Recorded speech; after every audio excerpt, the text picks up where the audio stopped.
are really focusing on how do we protect ourselves? How do we as consumers protect ourselves? Are there categories of things that we should completely eliminate, like corn or canola or soy that doesn't, and what about the term organic? Does that protect us if we buy organic products? Let me just say, you have to know where your food's coming from today. You have to know where it's coming from, and you have to know where it's been. Not only who grew it and what their motivation was, etc., but where's it gone, what's it touched, what's it been exposed to, etc. That's the only way you can avoid any of these unwanted contaminants in our food. I do that with eating foods. I know where all our food comes from. I know everything it's touched, right through to you.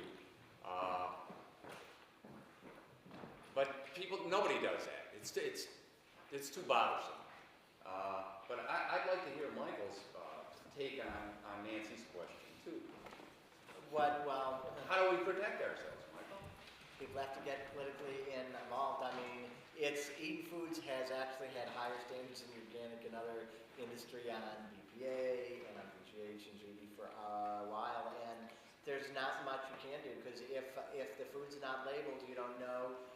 Organic helps some, but that doesn't mean that the seeds they're using aren't contaminated, because that's in part why there are these lawsuits. The Organic Seed Alliance is fighting with the seed companies, because even organic seed companies, they can have low rates of contamination.